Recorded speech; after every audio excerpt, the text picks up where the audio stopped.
વિશ્વના કોઈ પણ દેશ, કોઈ પણ સંસ્કૃતિ, કોઈ પણ ધર્મની અંદર એનો સૌથી મોટો જે તહેવાર હોય એ હંમેશા આભાર માનવા માટેનો હોય છે, થેન્ક્સ ગિવિંગનો હોય છે.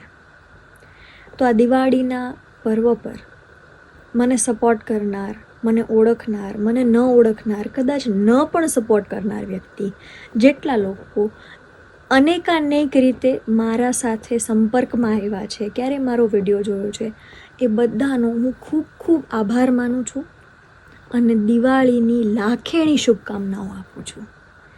કારણ કે આ તહેવાર માત્ર એક દીવો પ્રગટાવવાનો નથી, પણ એક દીવાથી બીજા દીવાને પ્રગટાવી શકાય એના માટેનો છે. તો આત્મદીપો ભવ એ સંકલ્પ સાથે હું આપ સૌનો ખૂબ ખૂબ આભાર માનું છું. કદાચ આ વર્ષ દરમિયાન મારાથી ક્યાંય બોલવામાં ભૂલચૂક થઈ હોય તો આ બધા પોતાનું મન મોટું રાખી અને મને માફ કરશો. દિવાળીની લાખેણી શુભકામનાઓ.